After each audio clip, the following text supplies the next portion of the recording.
My mom tried to get her happy ending after my dad passed away by marrying the man she truly loved and threatening to ruin my life if I didn't paint a perfect picture of him in court, but this isn't fantasy land. I'm not falling for her manipulative BS, and I'm going to ruin her life instead.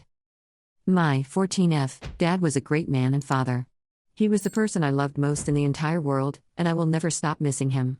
I miss how he'd always, without fail, wake up every time I had a nightmare and sit with me in the hammock on the back deck, and we'd both have hot chocolate and he'd make me feel safe and then sing me to sleep. I miss how he would put me on one shoulder and my sister on the other when we went to shows and couldn't see, and just stay like that the whole time. I miss taking mini getaways randomly, getting picked up from school and just spending a weekend at Great Wolf Lodge or a day at Six Flags. I miss how he would always take my side and make me feel like nothing I could do would ever make him love me less.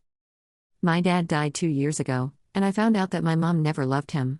She married him because her parents said they'd cut her off if she married the man she actually loved. She wasn't willing to go live in the ghetto with him, I guess, so she married my dad instead.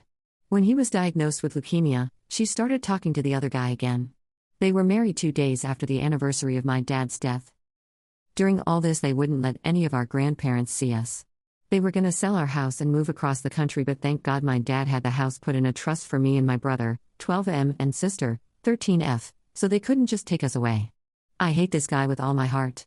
I'm pretty sure he hates me too. I told my mom I wouldn't forgive her for marrying him, and she did it anyway. I've been grounded for the last year pretty much because I refused to listen to his rules or eat with him or anything like that, but I just get off the bus before my stop after school and hang out with friends anyway. Apparently my grandparents have been fighting for custody ever since my dad died, and my mom just didn't tell us until we had to go into court. She basically said she'd never ground me again if I just said nice things about her and the guy, but I didn't, and I told my siblings I'd never forgive them if they did, so it didn't go well for her. Now it looks like she's gonna lose custody, and if that happens she loses the house and access to our trusts, so she's freaking out. It's not like she'd lose everything, but she probably would have to move somewhere less nice and raise her new baby without the stuff she wanted. She keeps saying that she deserves to be happy, and that everyone's racist and we're ruining her happy ending with a man she loves. I think she can love him just as easily in a bad neighborhood shopping at Walmart. Love conquers all, right? She says it's not about that, but yeah, right. Update 1. Hi everyone. I wanted to give an update because I just got my computer and phone back, and I have internet access again. It feels so great to be able to just sit on my computer in the living room and not have to worry about anyone coming in to yell at me or take something away or try to force me to work for them.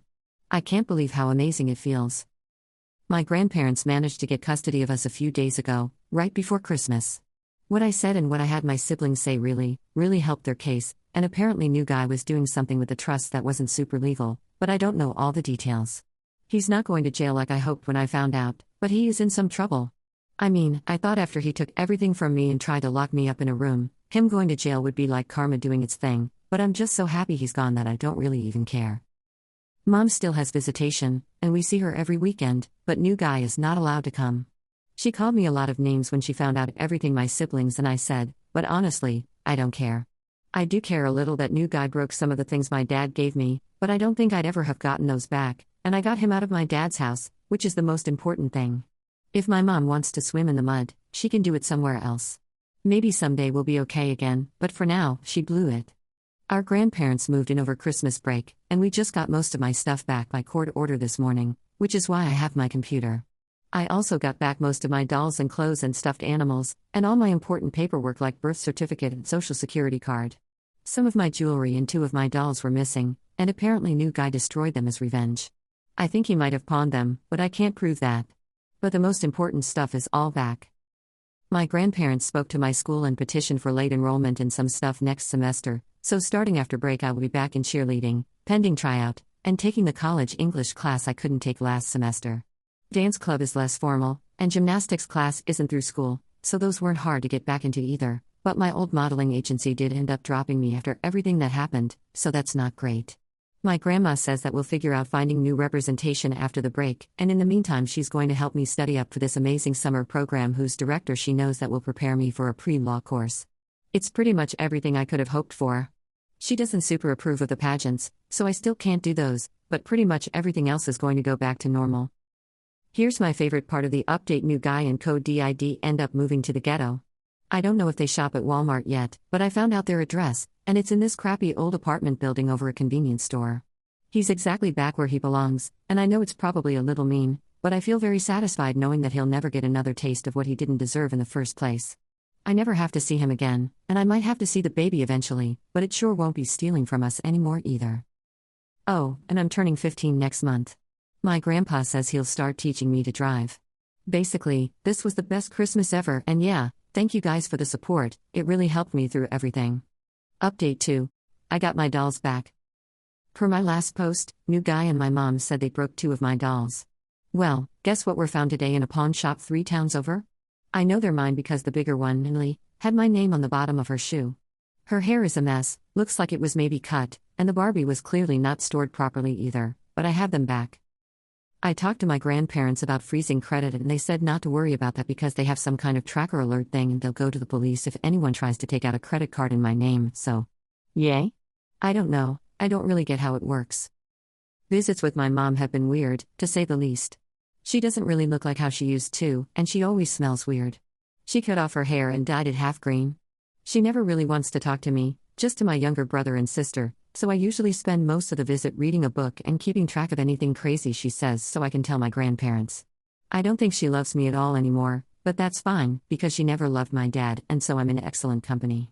I wish we didn't have to see her, but it's a legal thing. She always calls me my full name these days and she never used to, like if I said my name was Valerie she'd call me Vals or Valley or something, but now it's Valerie. My name isn't actually Valerie, but you know what I mean. My birthday sucked a little bit though. She wanted to come and bring new guy and new guy's baby, and I said no to them, so she didn't show up. I did cry about that, which was silly, but I guess it just felt like a bigger deal than it really was. I don't know why I was upset about it. She's not my mom anymore, and if she did show up it would have been the smelly green hair version, so it's for the best, and next time I won't invite her at all. I got a car though, which is cool, 'cause I have my learner's permit now. My grandpa's been teaching me to drive, and I've only had one minor fender bender so far. I'm really glad to have my dolls back. My dad got them for me, and I really loved especially the Millie doll. She's from this book series I read as a kid and she's special to me. I have to wash her, and at least attempt to wash the Barbie, because they both smell awful right now, but I'm just glad he didn't succeed in taking them from me forever. The jewelry is still missing, but I don't mind as much. Oh, and my grades are back to straight A's. I made the cheer team, and I love the college class I'm taking, it's the coolest thing ever. So, that's the update, I guess. Thanks for everyone supporting me so much through this.